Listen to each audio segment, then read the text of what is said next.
Bonjour et bienvenue sur netprof.fr.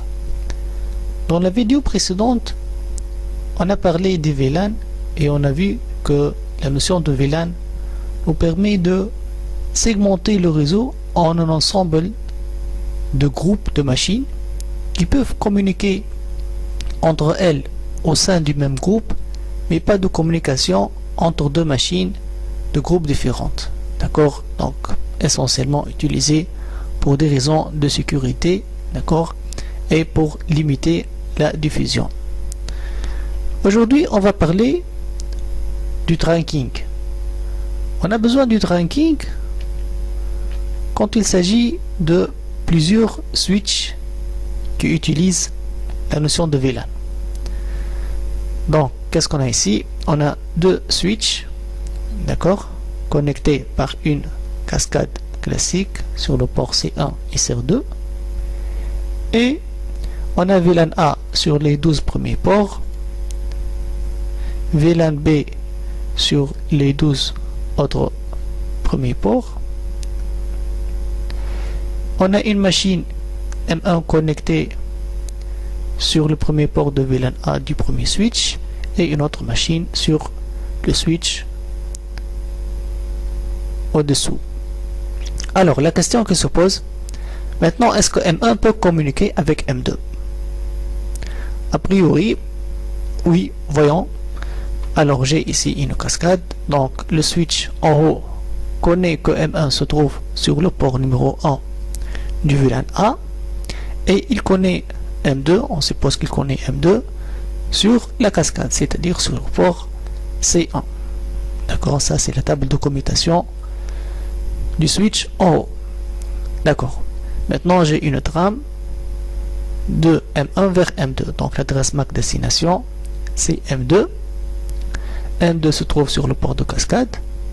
Donc, est-ce que le switch va commuter la trame sur C1? N'oublions pas ce qu'on a vu dans la vidéo qui parle des VLAN. On a vu que le switch ne fait la commutation que si l'adresse MAC source et destination sont dans le même VLAN. Alors, ce port C1, il appartient à quel VLAN? Est-ce que vous vous rappelez? Par défaut, on a dit que par défaut, les ports du switch sont dans VLAN 1. Donc, C1 et M1 ne sont pas dans le même VLAN. Donc, le switch ne va pas commuter la trame. Donc, ça ne va pas marcher comme ça. D'accord? Donc, c'est quoi la solution? Comme première idée, on peut avoir l'idée de faire des cascades directement d'un port du switch en haut vers un autre port du switch en bas. Ainsi, les PC sur VLAN A en haut peuvent communiquer avec les PC en bas. Mais vous comprenez bien que ce n'est pas une jolie solution. Donc déjà, avec deux switches, on a le nombre de cascades doit être exactement le nombre de VLAN. Que dire avec 4 ou bien 5 switches et 4 ou 5 VLAN? Donc ça sera difficile de gérer ça.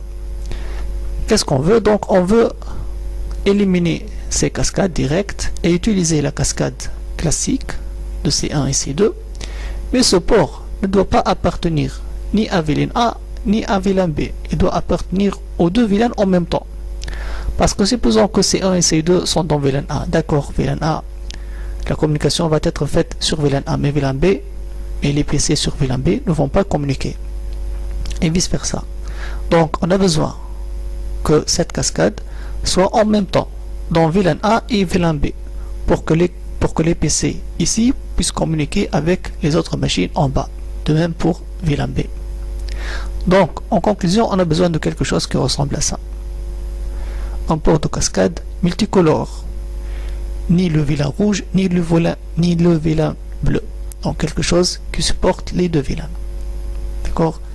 Ainsi, ce port, on dit qu'il est un port en mode trunk. D'accord? Et les autres ports, on dit qu'ils sont en mode accès. C'est quoi la différence? Donc, un port en mode accès, il appartient à un seul VLAN. Alors qu'un port en mode trunk, il appartient à plusieurs VLAN en même temps. D'accord? C1 et C2 sont en mode trunk. mais tous les autres ports de VLAN A et de VLAN B sont en mode accès. D'accord. Maintenant, a priori, ça va marcher. Voyons ça. Donc, on a une autre RAM Ethernet dans l'adresse MAC destination, c'est M2. Elle va arriver au switch. Le switch va regarder M2. M2 se trouve sur le port C1. C1 appartient à C1, c'est un trunk. Il est multicolore. Donc, et M1 appartient à VLAN A. Est-ce que les deux ports sont dans le même VLAN? Ben, on peut dire oui, puisque C1 est un trunk. Donc, il appartient déjà à VLAN A. Donc, le switch peut commuter la trame et l'envoyer sur la cascade C1. Donc, la trame va sortir sur C1 et elle va arriver à C2. C2 va lire l'adresse MAC destination. L'adresse MAC destination, c'est M2. D'accord. M2, elle se trouve sur le port numéro 1 qui appartient à VLAN A. Mais l'adresse MAC source, elle appartient à quel VLAN? Pour lui, l'adresse MAC source, c'est M1. Donc, il sait lire ça. Mais M1, elle appartient à un trunk. Donc, on n'est pas sûr que M1 vient du VLAN A ou bien du VLAN B. Si elle vient du VLAN A, donc c'est bon, il va le commuter, puisque M2 est déjà dans VLAN A. Mais si M1 appartient à VLAN B, il ne faut pas qu'il commute la trame. Il faut l'ignorer. Donc, a priori, ce switch ne va pas trouver une information qui lui indique sur l'origine de M1.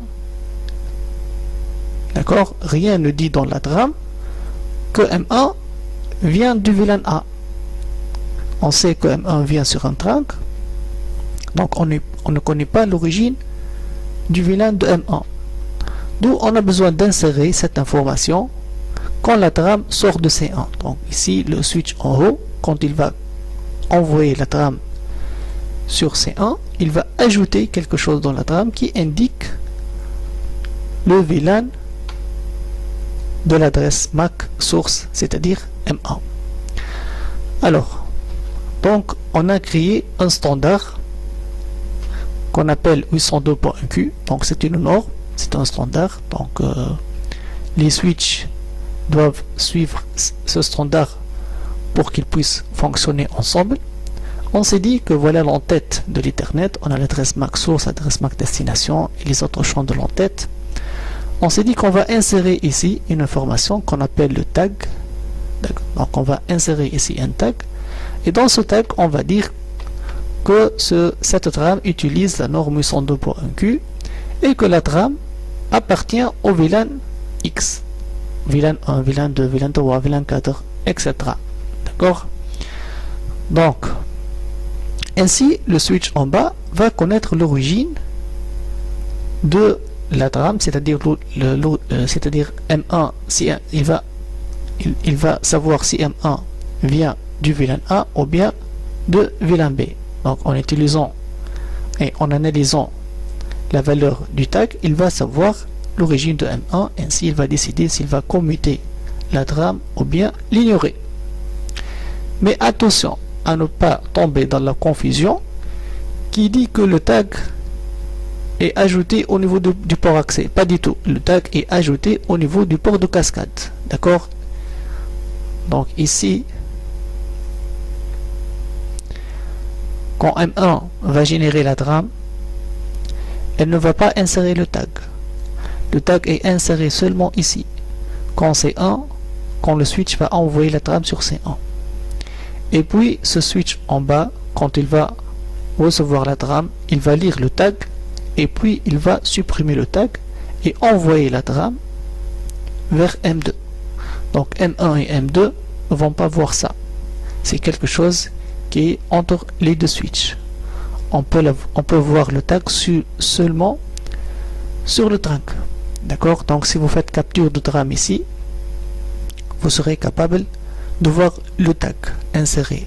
Mais si vous faites capture de trame au niveau de M1 ou bien M2, vous n'allez pas voir ça. D'accord? Donc à ne pas faire cette confusion. Voyons ça en démonstration. Alors comme d'habitude, on va utiliser GNS3. GNS3. Alors, qu'est-ce qu'on va faire exactement? On va faire ça. 2 switches, ce qui est notre cas, et 4 machines. 2 machines dans VLAN 2 et 2 autres machines dans VLAN 3. Donc, cette cascade doit être trunk pour que C1 puisse communiquer avec C3. De même ici, C2 et C4 qui sont dans VLAN 3. Donc, ces ports 1 et 2 sont en mode accès, mais le port 3 sera en mode trunk. D'accord? Donc, on va commencer par insérer des switches et ajouter les machines. Alors, j'ai ici un switch, switch 1, un autre switch, switch 2. Je vais prendre les machines. C1, C2,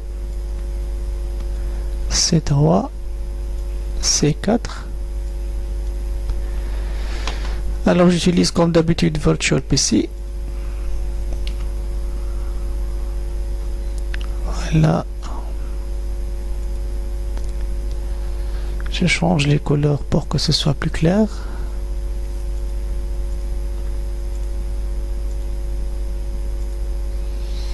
D'accord.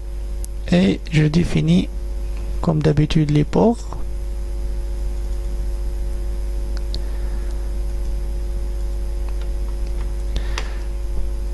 Alors, je suppose que vous comprenez ce que je fais puisque j'ai déjà expliqué ça dans la vidéo qui s'appelle GNS3. Ok. C2. Et on écoute sur le port 30001 et 20001.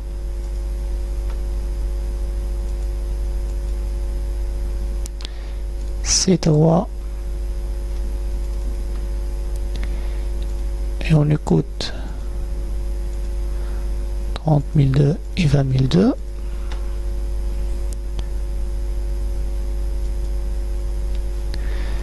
Et je termine par C4.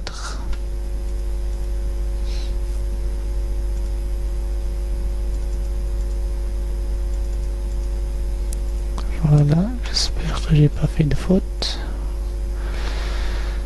Alors, on va prendre des connexions Ethernet C1. On va aller sur le premier port du switch. D'accord. C2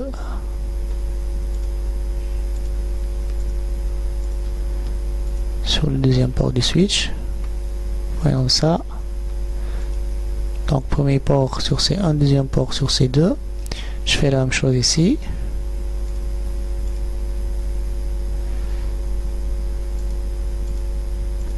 Sur le premier port et notre connexion sur le deuxième port. Et je termine par la cascade.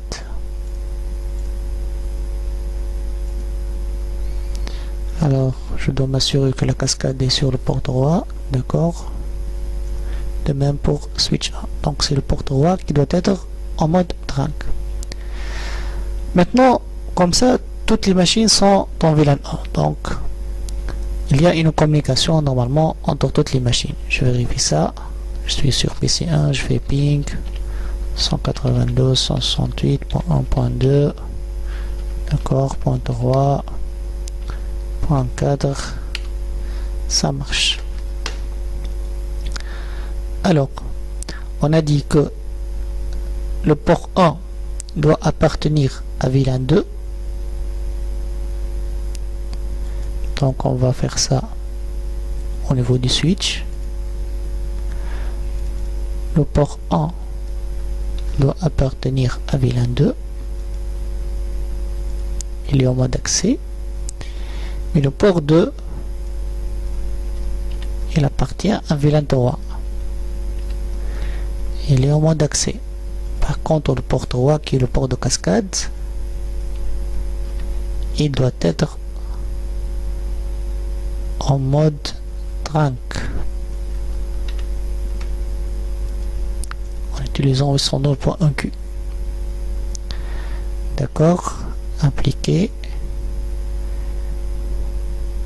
Ok, je fais la même chose pour le deuxième switch. Donc premier port il appartient à VLAN 2, il est en mode accès. Deuxième port il appartient à VLAN 3, il est en mode accès. Et pour le troisième port il est en mode trunk en utilisant 802.1q. Voilà, appliquer. Ok. Donc j'ai créé le trunk ici. Ça c'est le VLAN 2 et ça c'est VLAN 3. Donc normalement maintenant je vais être capable de faire un ping sur, si je suis sur C1, donc je peux faire ping sur C3. Faisons le test. Je suis sur je suis sur la machine numéro 1. Je fais ping sur 192.168.1.3. Oui, ça marche. Est-ce que ça marche avec point 2 qui est dans un autre VLAN? Normalement non. Je ne veux pas faire ping sur cette machine puisque à droite c'est VLAN 3 et à gauche c'est VLAN 2. Voilà, maintenant je peux me placer sur ces deux. Je peux aller vers la deuxième machine.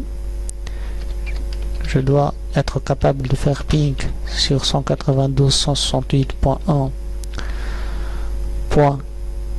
Normalement 4. D'accord. Oui, j'ai une réponse, mais je ne peux pas faire ping ni sur 1 ni sur 3. Voilà, donc j'ai des VLAN qui sont distribués sur les switches. D'accord. Alors, voyons si GNS3 est vraiment un bon simulateur ou bien non. Je vais mettre les ports numéro 3 en mode accès et dans le VLAN 1. Donc port 3.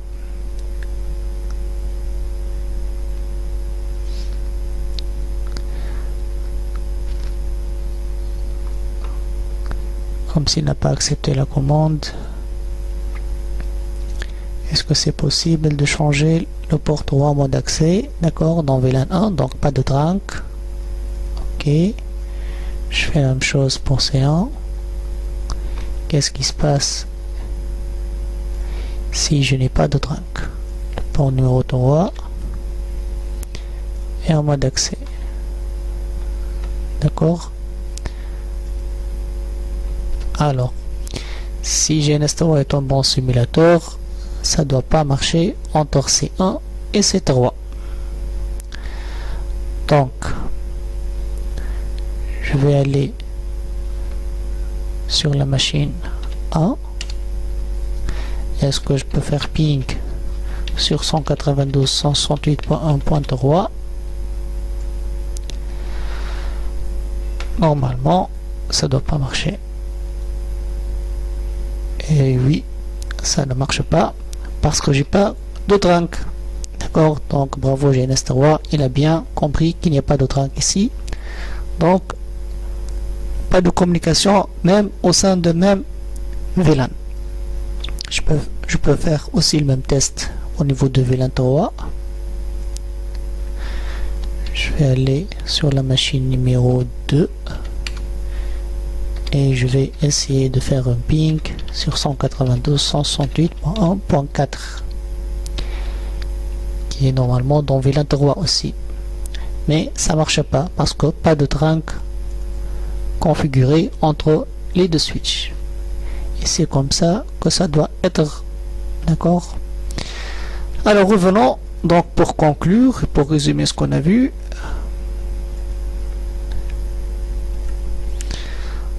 Donc le trunk, ça sert à quoi? Le trunk, on l'utilise quand on a des VLAN qui sont distribués sur plusieurs switches. D'accord? On a besoin de configurer les ports de cascade en tant que trunk. Ces ports de cascade doivent être en mode trunk, alors que les autres ports du switch seront en mode accès. D'accord? Et on a parlé du 102.1Q, qui est la norme utilisée pour ajouter ce qu'on a appelé un tag. On ajoute l'information au niveau de la trame, que cette trame appartient à un VLAN A ou bien un VLAN 2, VLAN 3, ainsi de suite, pour que le switch final ici, quand il va recevoir la trame, en consultant la table de commutation, il va pouvoir décider soit de commuter la trame, soit de l'ignorer.